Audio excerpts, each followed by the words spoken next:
All right, everyone, we're back live here.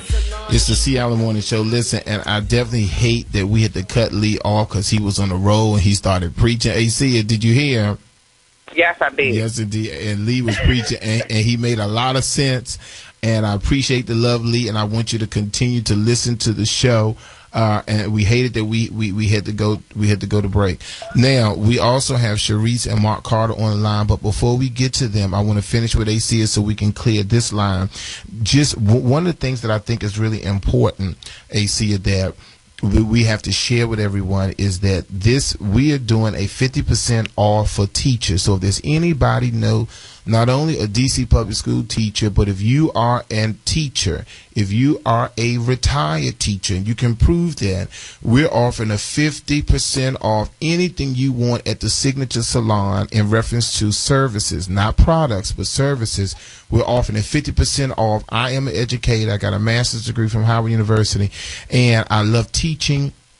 And I wanted to do something for the teachers. You know, everybody all week have been doing stuff for the kids. Back to school haircuts, you know, a big shout, and we'll talk about all that later. But AC, quickly, I just wanted to share with you. I wanted to share with you in front of everyone or everyone listening, that I am very proud of you. I think that you're doing a fabulous job. You were a graduate. You have your instructor's license. You have a birthday coming up. Happy birthday.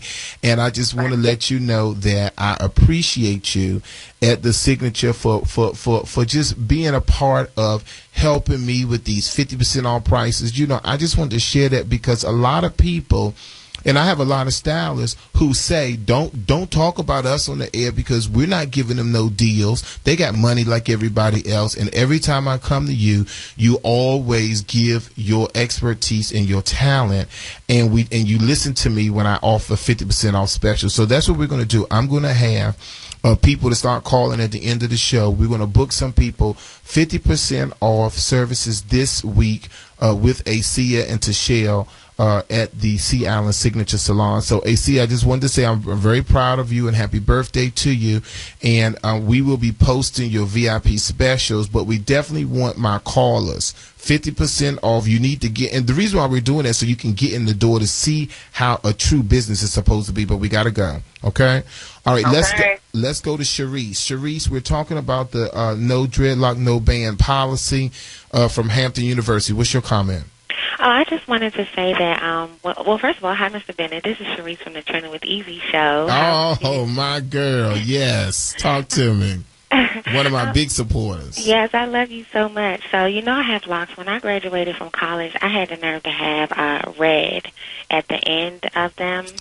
And I got me a good government job. And there was another natural sister there who pulled me to the side and told me that she recommended that I dye my hair back black because it was going to be hard for me to progress as someone who was the African-American dark skin with locks and red. And at first, I was offended. But when I went home and thought about what she said, she was really giving me sound advice. And I think it's unfortunate that that's the way that it is, but that's just the way that it is. And I did follow her recommendation and was able to progress in my career. So let me ask you this. Now, do you agree or do you disagree with Dean Sid Credo, who believed that the ban has been effective and it has been helping students land corporate jobs? And you have locks, so talk to me. I mean, it's hard. I do agree with it, though, because the reality of the situation is you are judged by the way that you look. And I, feel like it's a formality. So if you have to cut your locks to get that job, then cut your locks to get that job. And then when you get in there, going back, if you're allotted that opportunity. Because right now my little brother has locks. He's 20. He's a tall guy. He's black. People are looking at him like a threat. And I keep telling him he needs to cut his hair in order for him to find a job. And, and I know I'm going to get some slack. But I got to tell the truth. My best friend, Elford, and I told him he is corporate America, $100,000 jobs everywhere he go. And I told him at one time he had a problem. And I said to him, you need to cut your locks. Yeah. And I said to him, you need to cut your locks. And I know all my community get upset. But I said to him, you need to cut your locks because no matter how you feel about your locks and no matter how I feel about your locks, it's about that white man sitting across that table looking at you as a threat because you have locks and they can't understand it. Right, either that or start your own business. But if you won't have to work You for better say somebody that else, again. you know, if you Because work that's for somebody exactly else. what I said. You say that again. That's exactly what I said. If you're not going to go in business for yourself, then a lot of times we have to conform. And then if there is no dreadlock or lock and braid policy, once you get in the door and once you show them how wonderful you are, you do you. Right. Because now it's based upon they're basing things on your performance now, not based upon the book that came in the door during the initial time. Yeah, I agree. So I definitely agree, and you are a beautiful black sister with some beautiful locks. Thank you. And when I was on your show as a guest on your show a couple of Sundays ago, my phone started blowing up, and one of those people was Winsome Falby. She said, "You know, that's my home girl you interviewing with." Winnie, yes. So it's just a small world. Anyway, Sharice, Thank it's you always so a pleasure. much. You too. And you have a good day. Have a great rest of the show. Thank you. All right, everyone. We're talking today. If you're just tuning in, and we're about to go to an editorial pro here. We have Metro Salon Pro Mark Carter on the line, and we are talking today, Mark, about the policy that has been in place since 2001. And I told Hampton that I would constantly say that because they had an issue with why all of a sudden it's coming to the mainstream again.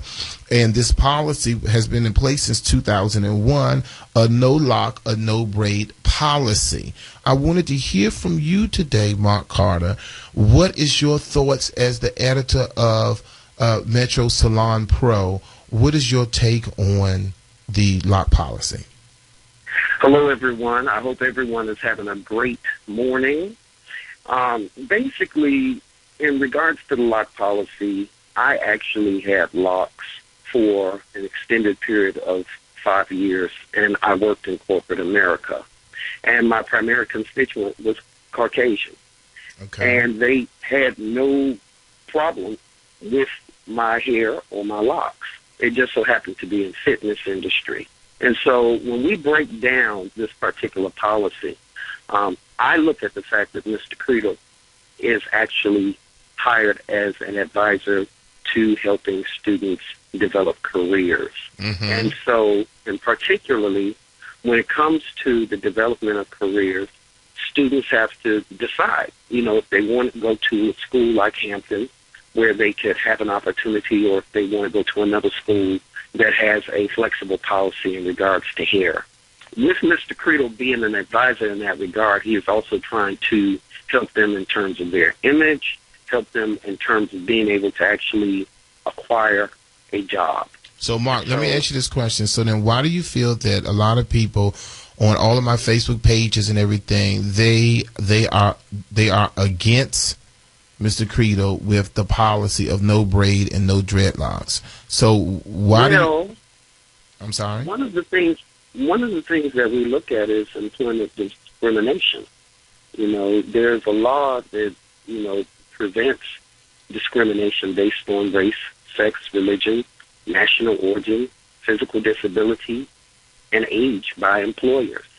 And so when we think about hair as a requirement for getting a job, it could be perceived as a form of discrimination. And that is one of the reasons why people are blowing up your page. Okay. All right. So now, your experience being in corporate America, do you feel that it is based upon stereotype, why people are afraid, do you think? Well, in regards to stereotype, many individuals have not broken the boundaries of racism. And so when it comes to dealing with people of different cultures and ethnicities, they are confronted with a culture shock. Mm-hmm. And so it depends on an individual's perception of dreadlocks or locks. Okay, Mark, like listen. Okay, Mm-hmm. now I have another question for you before we go. Now, I wanted to, no one is talking about this. No one is talking about that Black Enterprise has a no dreadlock policy, but the New York Times, Wall Street Journal, Fortune Money, Business Week, Forbes, all of them, they have no policy, but the Black Enterprise have a dreadlock policy, a no dreadlock policy. Why do you feel that the other magazines do not have it, but the Black Enterprise has it? Mr. Graves is a traditional entrepreneur who has built his empire by conforming to the rules and regulations of the business world, primarily corporate America. And so within the concept of seeking opportunity, we have those individuals who have pioneered historically into paving the way for African Americans to be able to acquire positions that they were once not allowed to have. And so they apply some of the same traditional rules today that they utilize to gain entry into corporate America. So that is one of the reasons Mr. Creedle and Mr. Graves have implemented these policies, because they believe that this is the best measure for helping young African Americans gain entry into a world where they've been exempt. Exactly. Now, Mark, I think that was well spoken, and thank you so much for that comment. One of the things, Mark, that is constantly coming to my mind is when I was at grad school at Howard University, I had the best professors in the world, and one of the things that they taught me was we have to be twice as good to get half as much. Oh, excellent. So I can understand. And they also talked about how we had to read the newspaper every day. You got to know what's going on. You have to read the newspaper. You have to go beyond the call of duty. You have to be twice as much. You have to be twice as prepared. Yes, because at the end of the day, our forefathers and our older folk, they know what we were going to go through. So when the dean says that, and he's an older gentleman, when he said that he stands by the policy, that is because we know what is going to be in front of these young kids. We got to go to commercial break, everybody.